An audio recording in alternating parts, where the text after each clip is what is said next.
Hello दोस्तों, स्वागत है आप सभी का विधान जुडिशियल लॉ क्लासेस में। और आज हम बात करने वाले हैं हमारे टॉप 7 लैंडमार्क जजमेंट जो हमारी सीरीज चल रही है उसकी शायद ये लास्ट ही वीडियो है 2015 से 16 के लेटेस्ट जजमेंट।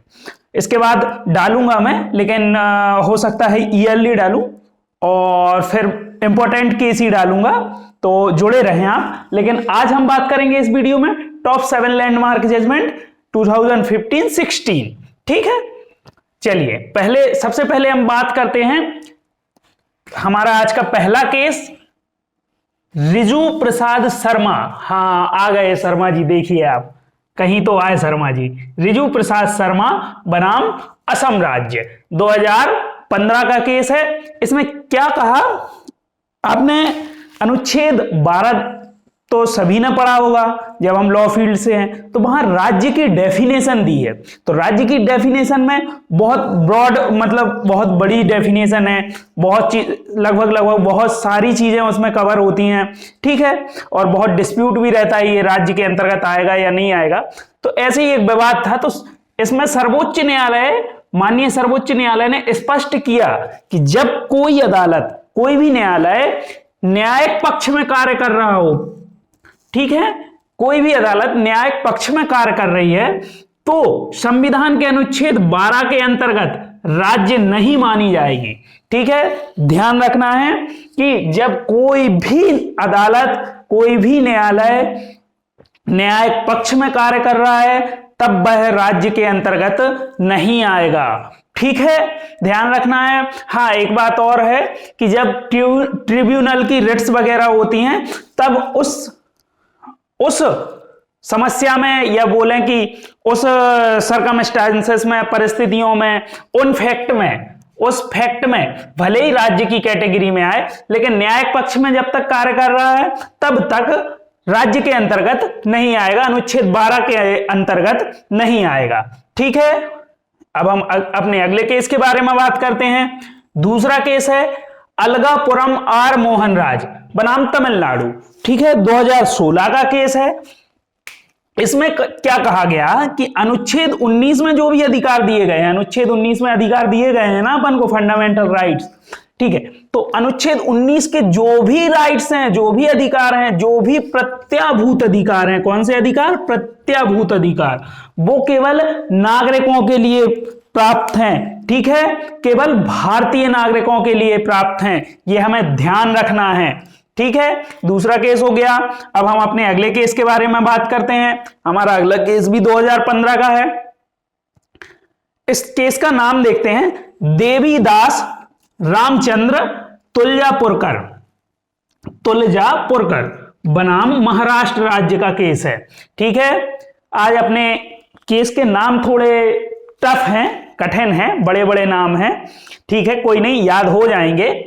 जितने बड़े नाम हो, जैसे ये तुलजापुरकर, आर मोहन राज, ये ऊपर अपने शर्मा जी, ऐसे धीरे धीरे हम इनको कुछ ना कुछ नाम देके याद कर लेंगे। तो आज जो अपना केस है, थर्ड केस है देवीदास रामचंद्र तुलजापुरकर बनाम महाराष्ट्र राज्य।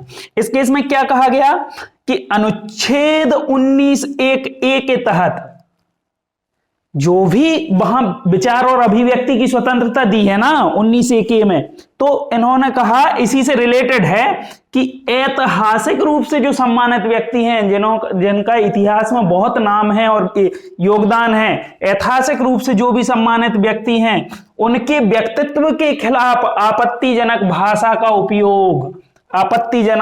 उपयोग, कलात्मक स्वतंत्रता, कार्टून वगैरह बनाना, रचनात्मक स्वतंत्रता, अपन कहें जैसे कि कवि सम्मेलन में कविता वगैरह है, वैचारिक आदि की स्वतंत्रता नहीं दी जाएगी। लेकिन किन परिस्थितियों में? आपत्तिजनक, बस आप उनको गलत नहीं बोल सकते। जो ऐतिहासिक सम्मानित व्यक्ति हैं, व्यक्तित्व है, उसमें आप उनको गलत नहीं बोल सकते हैं। हाँ, बाकी उनके शौर्य या उनकी कहानी या अन्य कोई भी उनके जीवन से जुड़ी प्रेरणादायक कहानी को आप बताइए, उसकी स्वतंत्रता है। लेकिन आपत्तिजनक भाषा का उपयोग करने के लिए आपको कोई भी स्वतंत्रता ना दी जाएगी। ठीक है, तो हमें यहां ध्यान रखना है, अपन कभी भी कोई टिप्पणी करते हैं, आपको जैसे कि पता है कि सुप्रीम कोर्ट जो भी निर्णय देता है वो लॉ बन जाता है, विधि बन जाता है। तो आपको ध्यान रखना है कि कोई भी ऐसी ऐतिहासिक रूप से सम्मानित व्यक्तियों के बारे में कोई भी अपन को टिप्पणी, आपत्तिजनक टिप्पणी नहीं करना है, ठीक है, क्योंकि ये अपन को अनुच्छेद 19(1) के अंतर्गत जो स्वतंत्रता दी गई है उसमें नहीं आएगा, ठीक है। देवीदास रामचंद्र तुलजापुरकर बनाम महाराष्ट्र राज्य के केस में बता दिया है। इसके बाद हम यदि बात करें अपने अगले केस के बारे में, जो हमारा है बहुत ही इंपॉर्टेंट केस है, एस्कोरा वर्सेस यूनियन ऑफ इंडिया। एस्कोरा तो आप समझ ही गए होंगे, एस्कोरा का फुल फॉर्म क्या होता है, supreme court on record advocate, ठीक है, वर्सेस यूनियन ऑफ इंडिया। ये जो हमारा केस है, आप सभी थोड़ा बहुत तो हिंट आपको मिल गई होगी किससे रिलेटेड होगा, क्योंकि ये एस्कोरा सेकंड है। इसके पहले एक और आया था एस्कोरा 1 के नाम से जैसे जाना जाता है, ठीक है। ये लंबी लड़ाई है इस केस वाली, तो अपन एक फुल वीडियो में डिस्कस करेंगे, लेकिन अभी देखें एस्कोरा बनाम यूनियन ऑफ इंडिया 2015 के केस में क्या कहा, ठीक है।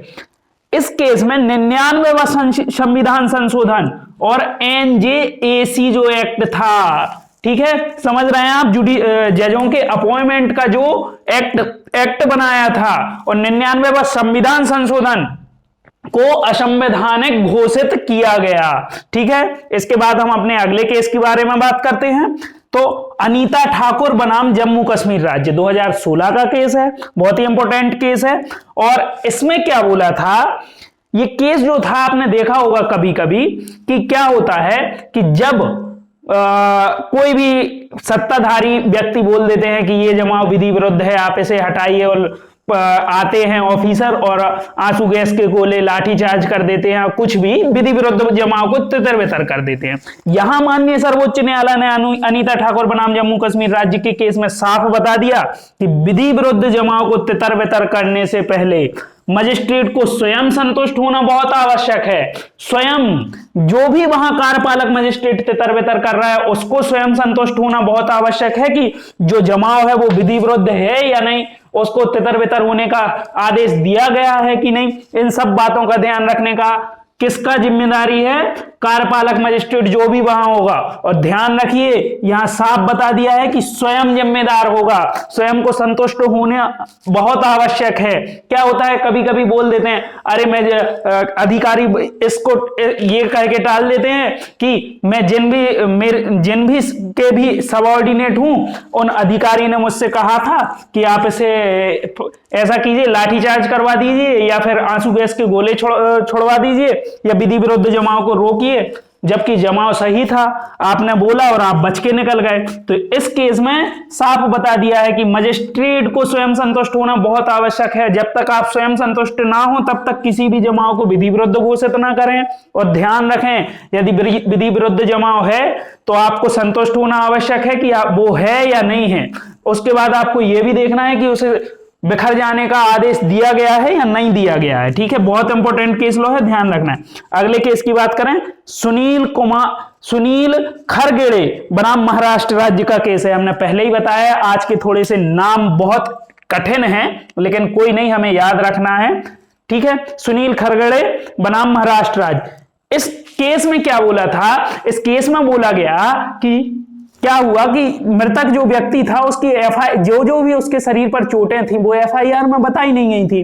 तो माननीय सर्वोच्च न्यायालय ने साफ बता दिया इस केस में कि जरूरी नहीं है ये कि FIR में आप मृतक के शरीर पे जितनी भी चोटें थी उनका वर्णन किया जाना अनिवार्य है, ठीक है। FIR तो एक प्रथम सूचना रिपोर्ट है अपराध होने बस की, ठीक है। तो ये बता दिया। इसके बाद हम इसी में एक और केस था, youth war association of India बनाम भारत संघ का बात। इसमें CRPC की धारा 207 के बारे में बताया कि अभियुक्त को एक FIR की प्रति देना बहुत आवश्यक है और 24 घंटे के अंदर पुलिस को वेबसाइट पर FIR शो कर देनी चाहिए, या अपन बोले तो डाल देनी चाहिए, अपलोड कर देनी चाहिए, ठीक है। इसके बाद हम हमारे लास्ट केस की बात करते हैं, SR कुमार बनाम सुनाद रघुराम। ये भी बहुत इंपॉर्टेंट केस है, जैसा कि आप सभी को पता है, और पता ना हो तो मैं बता देता हूं, लेकिन पता होना चाहिए कि क्रिमिनल लॉ में परिवाद में संशोधन नहीं होता है। ध्यान रखना है, क्रिमिनल लॉ में संशोधन का कोई प्रावधान नहीं है। जो संहिता है उसमें संशोधन के लिए प्रावधान नहीं है। तो माननीय सर्वोच्च न्यायालय ने इसमें बताया कि परिवाद में संशोधन करना, जो निचली अदालतें हैं जहां भी है मामला, न्यायालय अपने विवेक के आधार पर यदि न्यायालय को लग रहा है कि परिवाद में संशोधन किया जाना आवश्यक है और इस संशोधन से किसी भी एक व्यक्ति के, किसी भी पक्षकार के साथ पक्षपात नहीं होगा, तो वह संशोधन की अनुमति दे सकता है। ठीक है, तो यह भी हमें याद रखना है, बहुत इंपॉर्टेंट केस है। एस.आर. कुमार बनाम सुनाद रघुराम 2015 का केस है कि परिवाद में संशोधन की अनुमति न्यायालय दे सकता है, बस उसे थोड़ी सी यह ध्यान रखना है कि किसी के साथ पक्षपात ना हो पाए। ठीक है, हमारे 7 जजमेंट हो गए हैं। थोड़े से कठिन नाम है लेकिन याद रखना है, जैसे हमारा पहला शर्मा जी का केस है अपने रिजू प्रसाद शर्मा बनाम असम राज्य का। दूसरी बात करें तो अलगापुरम आर मोहन राज बनाम तमिलनाडु राज्य का। ठीक है, तीसरा अपना देवीदास जी तुलजापुरकर बनाम महाराष्ट्र राज्य। चौथा हमारा स्कोरा केस है। पांचवा अनीता ठाकुर बनाम जम्मू कश्मीर राज्य। छठवा हमारा सुनील खेरगड़े बनाम महाराष्ट्र राज्य। सातवां हमारा एस.आर. कुमार बनाम सुनाद रघुराम। इसके बाद हमने एक केस और बताया है आपको, youth bar association of India बनाम भारत संघ। ये हमारे हो गए वर्ष 2015-16 के टॉप 7 लेटेस्ट जजमेंट। उम्मीद है मुझे कि आपको मेरी वीडियो पसंद आ रही होंगी, आपको मेरी सीरीज अच्छी लग रही होगी। इसके अलावा भी आप मेरे वीडियोस में कमेंट लाइक करते हैं, मुझे भी बहुत खुशी होती है कि आप लोग पसंद करते हैं। आपको और जिस भी विषय पर वीडियोस बनवानी है या केस लॉस का पता करना है तो आप मुझे कमेंट बॉक्स में बताएं। मैं कोशिश करूंगा कि उन सभी सब्जेक्ट पर धीरे धीरे करके एक एक वीडियो अपलोड करता जाऊं।